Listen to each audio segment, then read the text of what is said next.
When the individual is humiliated, their perceived value of the group is raised. And you can too, you will. You will, Yolanda, if you do the right thing now.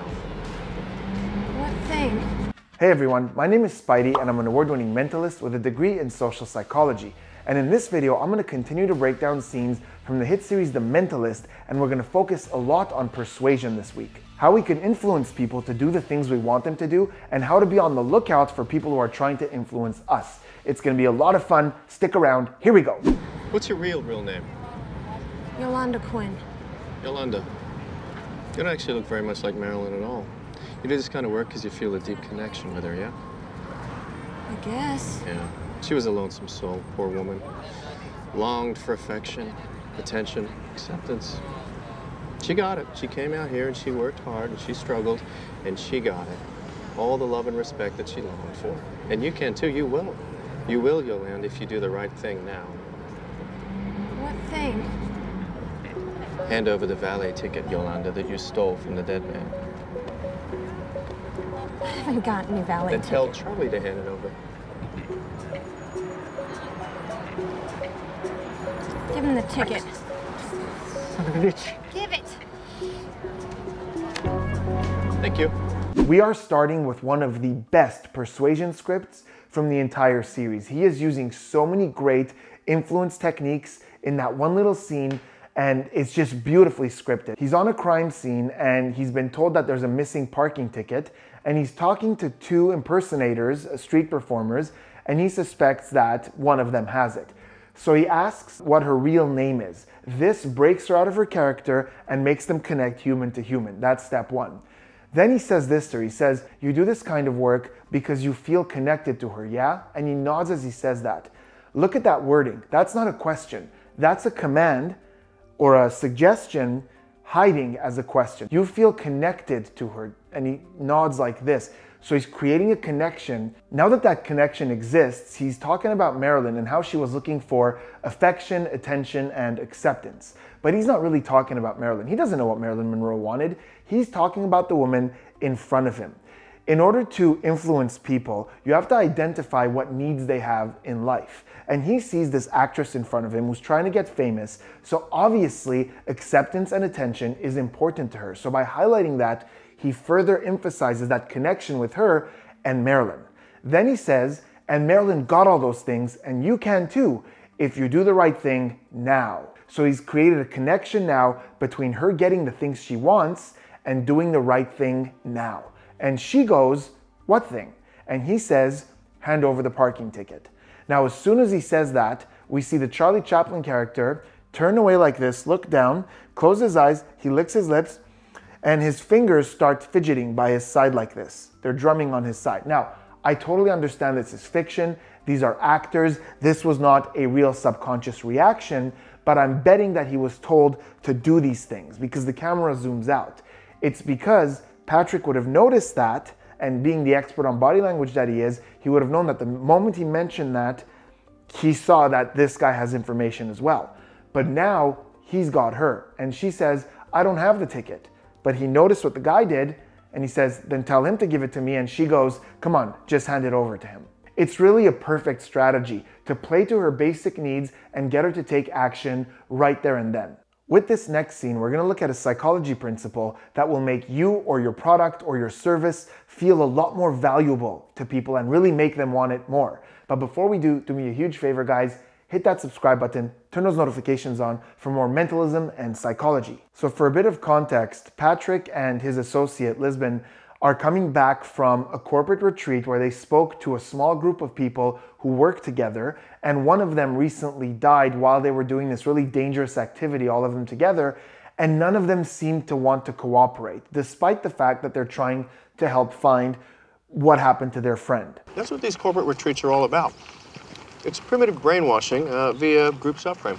It's like office karaoke or fraternity hazing. How so?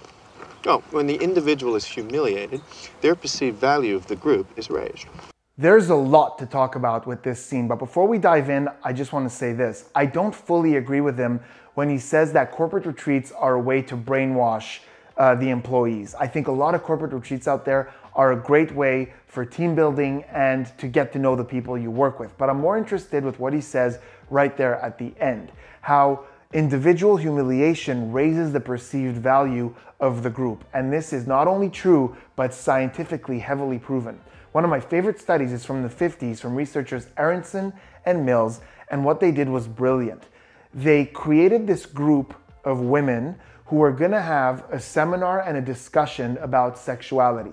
Now, there were two types of women who were allowed to come into this group. One group had almost no initiation or anything that they had to do before they were let in, and the other group had to go through a series of challenges and initiations to be let into this seminar. Now, here was the catch. The group that were holding the seminar were told, don't give any value, don't give any information, don't talk about anything interesting. It was purposely supposed to be a bad seminar. And at the end, the people who attended were asked how much value they think they got, and all the ones who were let in for free without any rite of passage said a lot lower or more negative things about it, like, yeah, we didn't get much value.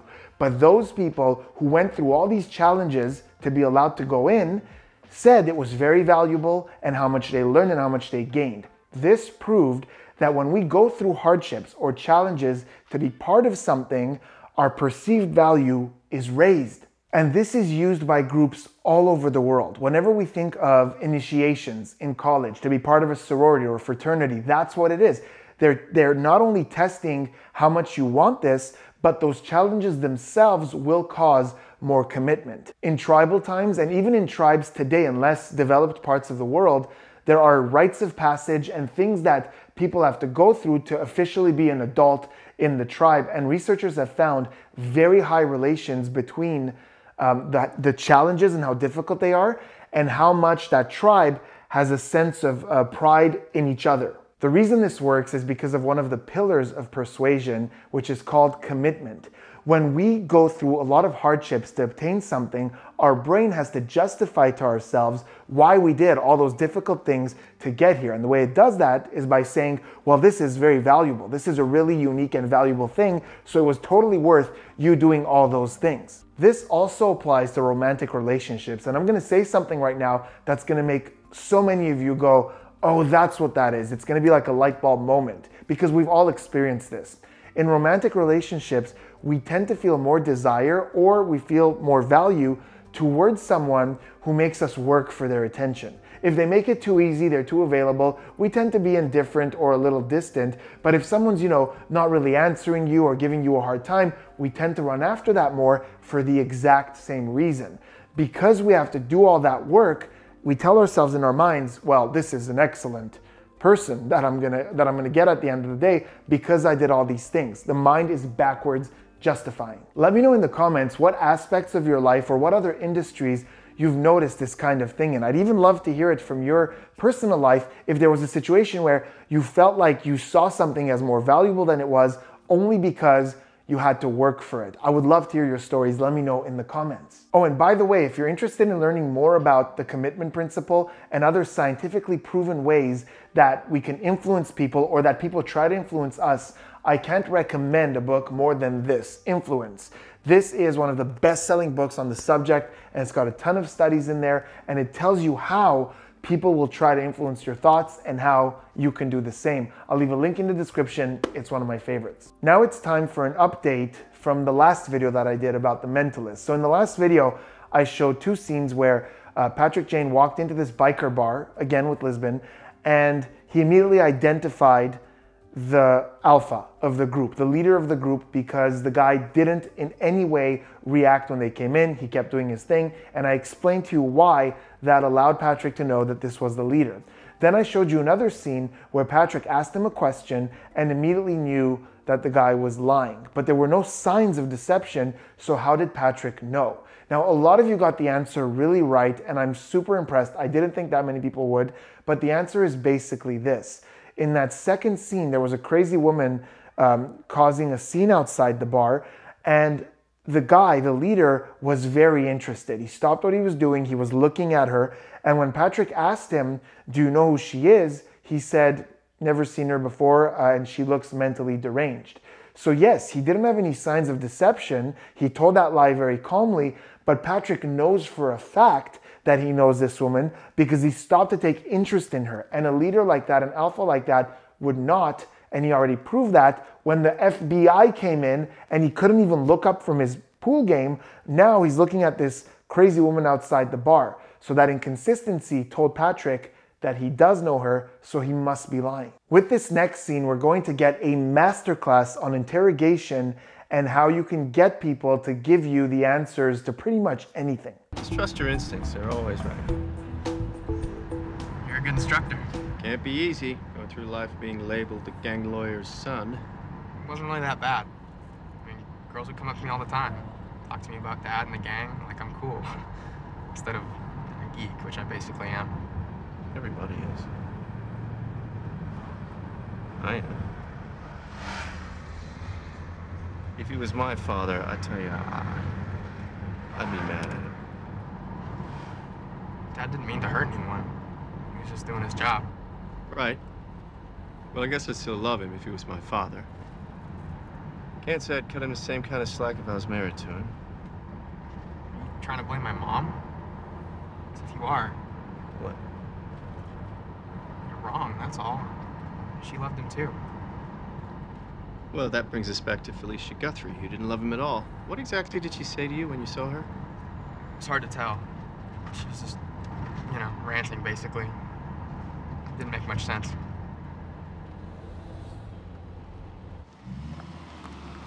Very nicely done. We'll be out cruising on Saturday nights in no time. Just remember, trust your instincts. They're always right. Thank you.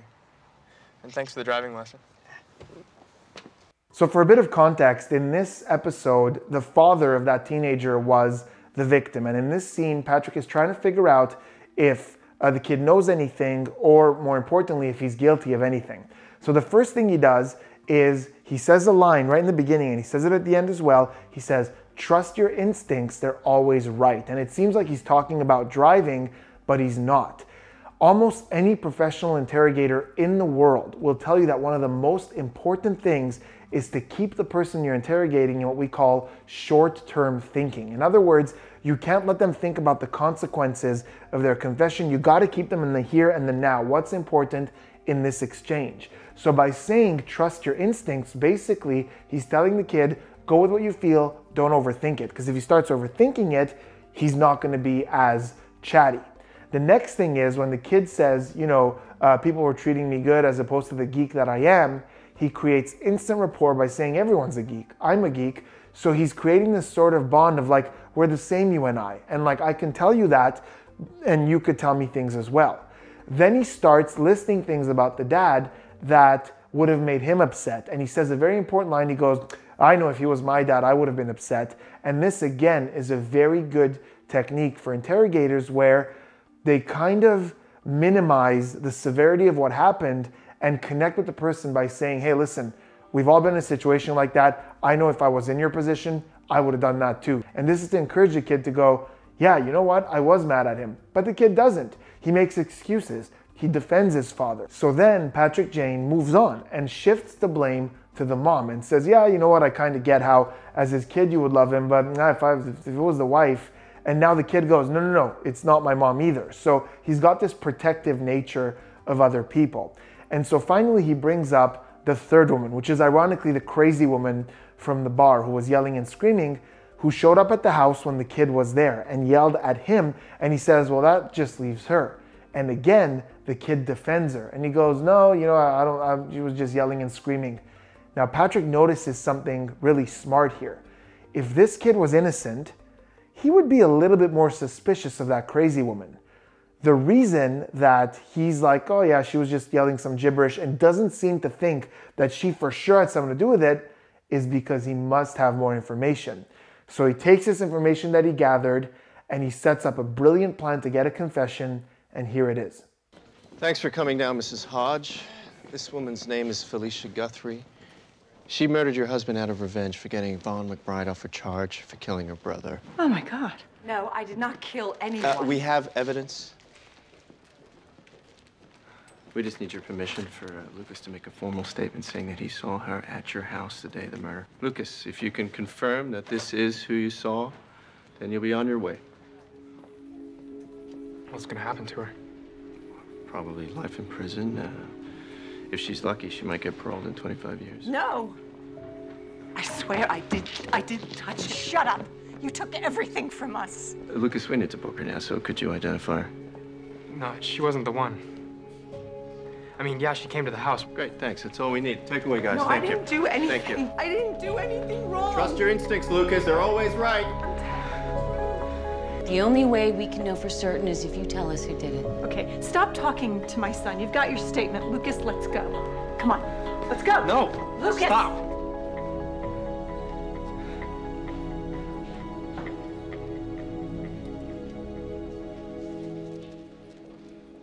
It was me. Wow, what an epic conclusion. So in the car, he noticed two things about the kid. One is that he has this protective nature, because anyone he was trying to shift the blame on, the kid was like, no, and he was like protecting those people. So he's a natural protector. And the second thing is, he didn't seem upset enough at this crazy woman. So he sets up this plan where he's gonna make it look like they're gonna arrest this woman unfairly, because he knows that if this kid has information, he'll feel really bad knowing that an innocent woman is being arrested.